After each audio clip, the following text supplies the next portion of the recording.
Hi there, this is the first in my series of glutes and low back workout to strengthen, recover and just get your glutes firing. A lot of the time we have really lazy glutes and they're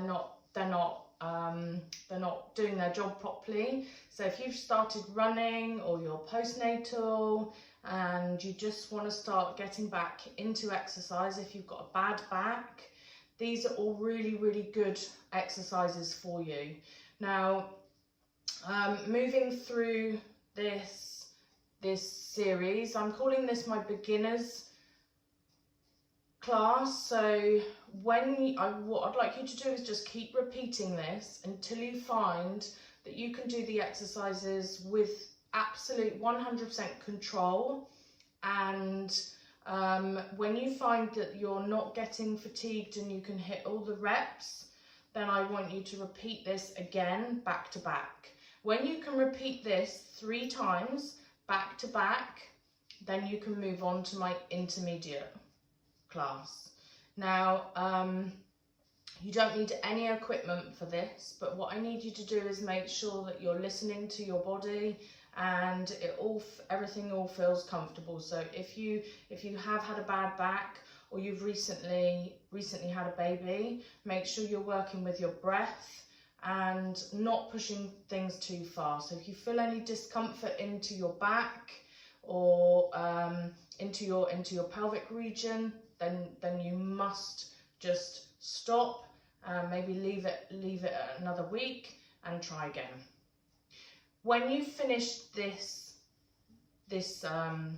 class, there is a separate stretching class that is for backs and hips. It's about 5-10 minutes. Okay, so you need to just make sure you stretch afterwards.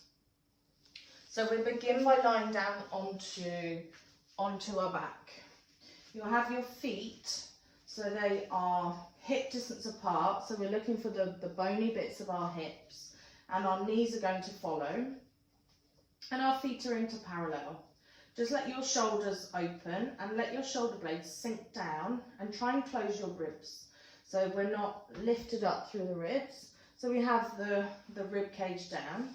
We want a nice neutral pelvis. So we're looking for the hips to stay nice and square, so as if we were to balance something onto our hips, we would find that we weren't tipping upwards or arching lots through our spine.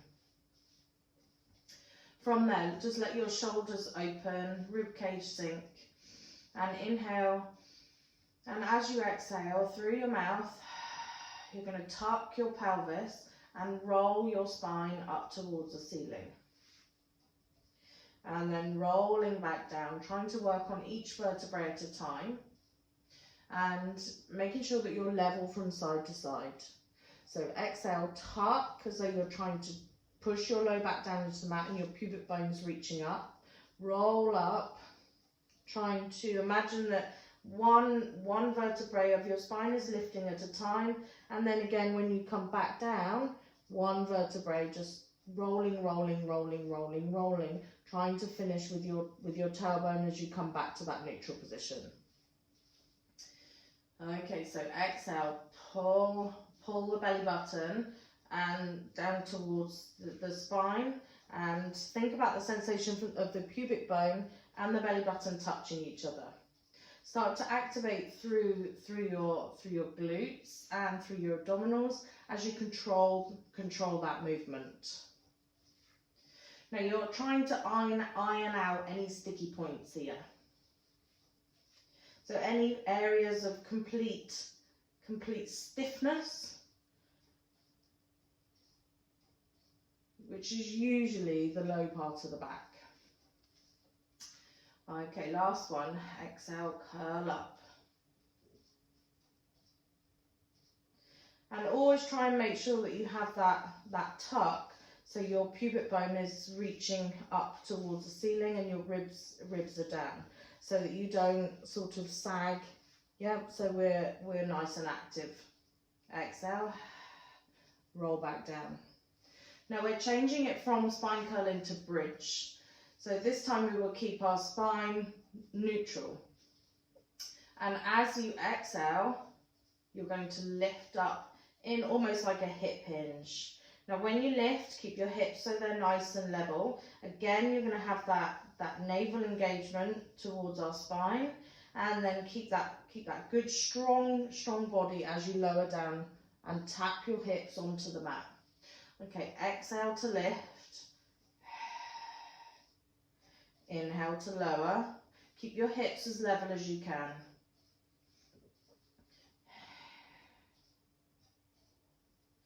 Good. Inhale to lower. And another 4 there. So exhale to lift. Really make sure you can feel that bottom squeeze when you come up. Now we need a strong surround for our pelvis. So our glutes do a fantastic job, and they need to be strong. They really need to be strong to support our pelvis, to support our pelvic floor, and to take pressure away from our back. So last one, exhale, lift all the way to the top. Keep those ribs in. Push that tailbone up. Make sure you can feel that squeeze into your buttocks. Your hamstrings will activate too, so the backs of your thighs. If you can feel it too much into your hamstrings, the next time round that you do this, bring your heels a little bit closer towards your bottom.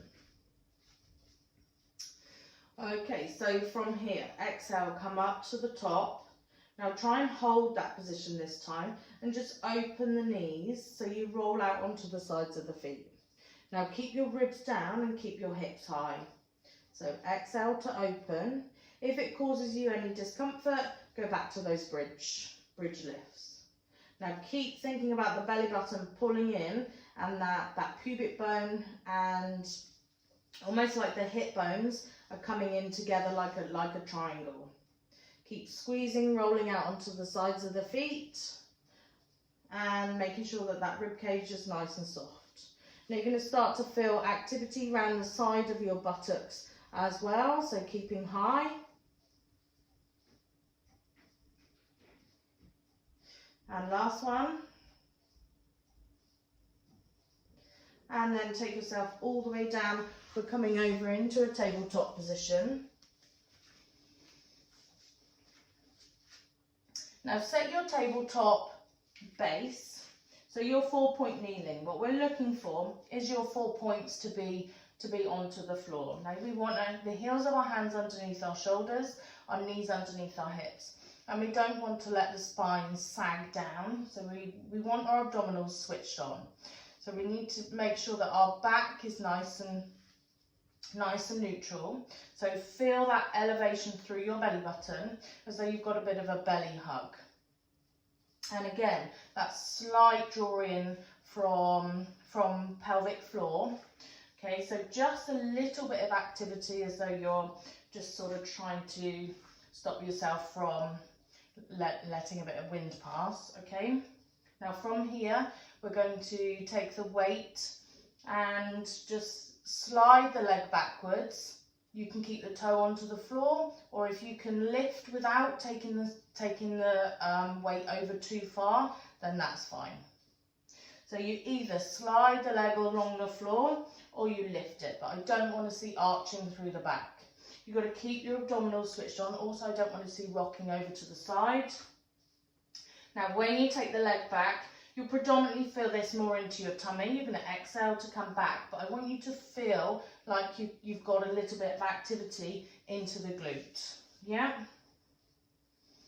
That's it, well done. Keep that body as stable as you can. And don't just let your head hang down too. Our neck is an extension of our spine, so pull the shoulders away from your ears. That's it. Now hold the leg back, either high or toe to the floor. Whichever version you're doing, you're going to flex the foot and bring the heel towards your bottom. So you can do that with the toe onto the floor, like this. Or you can do it with the leg lifted. Now flex the foot. Whichever version you're doing, I don't want to see an arch in the back as you kick that leg. So keep the body really strong. Remember, our technique is everything in Pilates. Our precision. We're looking for complete precision so that we can focus on the muscles that we need to be working. Good. And last one, swap to the other side. So if you need a rest, to circle through your wrists. Otherwise, swap to the other side. You don't need to change sides. I just do so you can see my active leg. Now from there, stable base. So set yourself up again because we've had that wrist stretch. Okay, so make sure that tummy's engaged. You're going to slide the shoulders away from the ears. As you slide the leg back, there's no movement. That's it. So exhale to take the leg back. And it can come high if you want to. But what I'm looking for here is to make sure that your abdominals are switched on. Yes, your back will be working in a good way, but I want you to feel like the glute is working to hold the leg up and to really extend through that leg.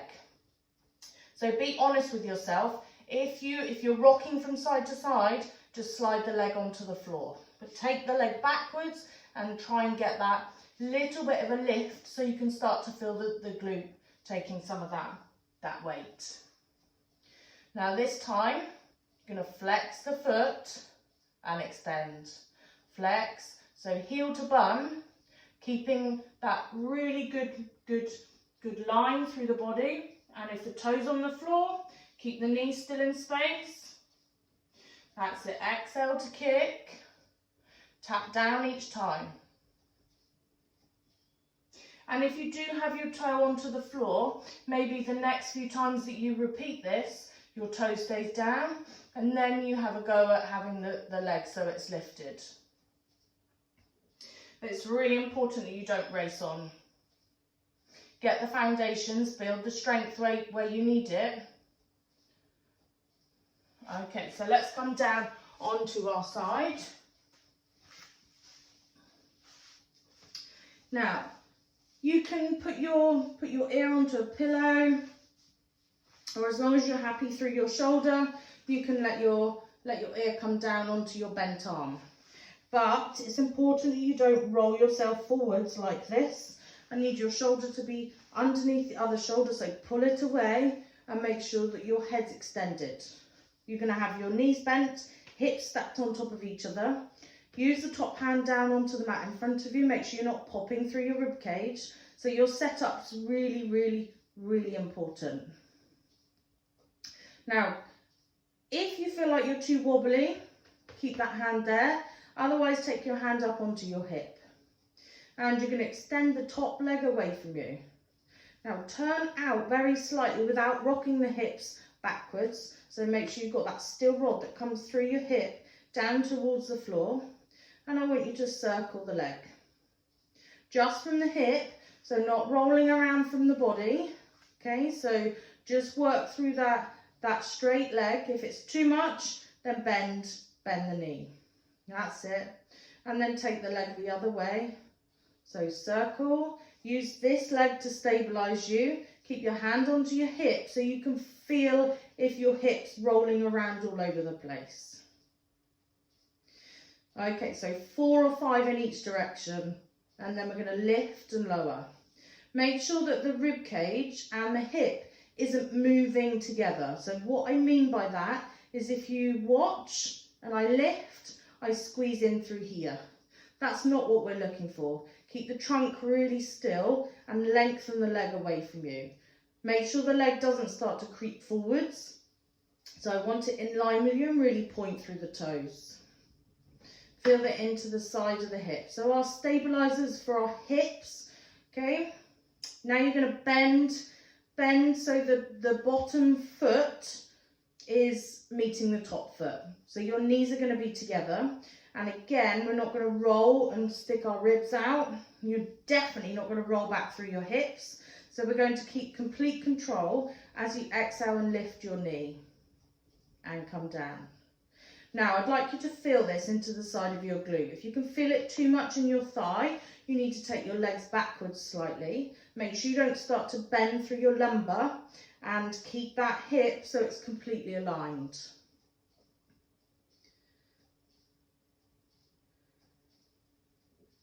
So exhale to lift, you've got another 5. So feel it into the side of that hip. That's it, good.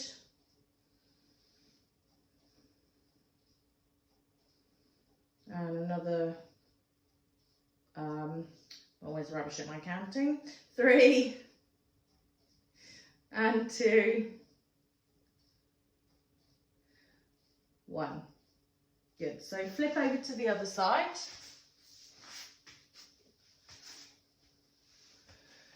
Take some time to get your set up. So we're looking for the shoulder to be underneath the other shoulder, so they're stacked on top of each other. Make sure you're not rounding through the neck. Nice and long, pulling up through that underside, hips stacked, bending your knees. Okay, taking your hand onto your hip or having it in front of you, whichever's more comfortable. And then lengthening through that top leg. Now point through the toes, no movement through the hip. Use that bottom leg to stabilize you. Leg circles, but when you look down at the foot, the same thing the other side, I need to make sure that the leg's in neutral. So I don't want it to come forwards. And then take the circles backwards. Remember we spoke about the rib and the hip distance staying the same, so you don't start to move in through that area. Keeping the leg long, exhale to lift, inhale to lower. Now really try and point through the toes so you extend that leg away from you. That's it, well done. You've got another 5 now. Don't let that leg creep forward, so keep it in line with your body. Really want you to feel it in the side of the hip. That's it, good.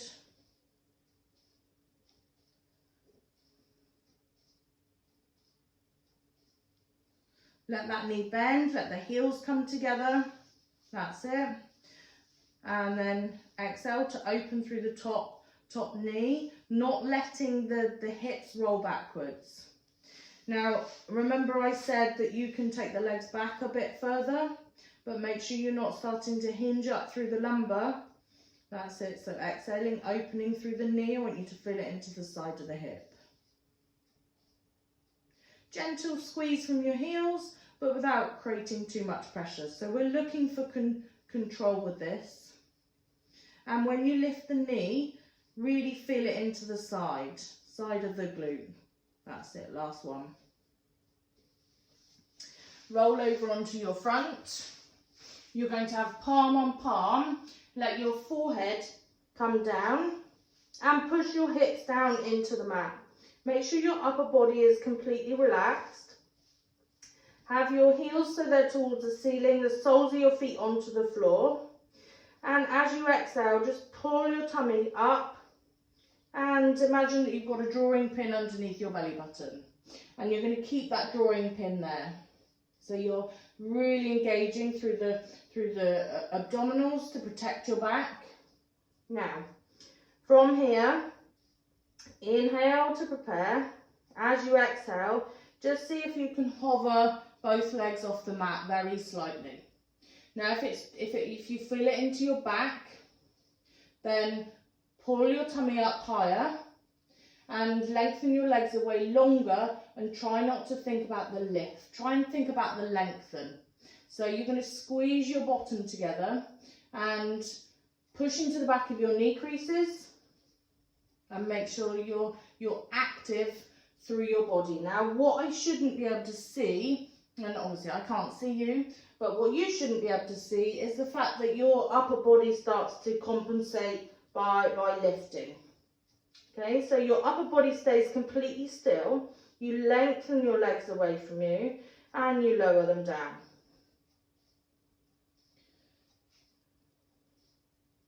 And it's never about how high you're lifting. Now take your legs wide and flex your feet. You're going to push your pubic bone down into the mat and you're going to pull your tummy away. Now as you exhale, I want you to lift up through your belly and just push your feet in together.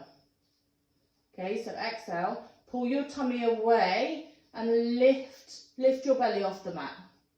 That's it, and release. Okay, exhale, lift away, good.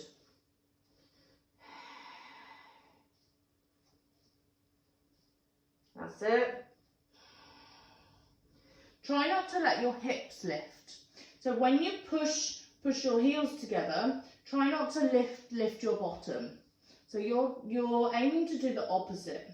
So you're exhaling, pushing your hips in towards the floor as you push your heels together, while you pull your belly button up towards the ceiling. So there's a lot to think about.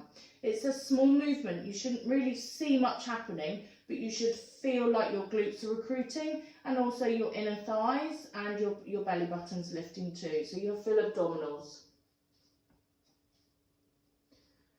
That's it, 2 more. And last one. Well done, let your feet come down. Shuffle your legs in and push yourself up. Let your knees come underneath your belly button and just take your spine into a counter stretch. Reach your fingers forwards, just let your head come down and your bottom sort of sink towards your heels into rest position or child's pose. Same thing, different names. Reaching those fingers forwards, stretching out through your back.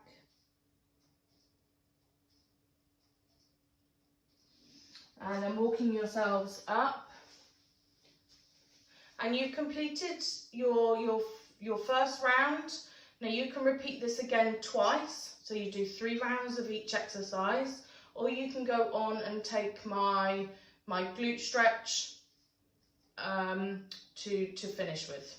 So thank you very much. Make sure that you're really safe through all of these exercises before you move on to the intermediate, because the intermediate jumps up a level. You need to make sure all the foundations, all the cues are exact and you can keep still through your body and you can feel it into the right muscles that I'm talking about before you move on. Otherwise you might cause yourself injury.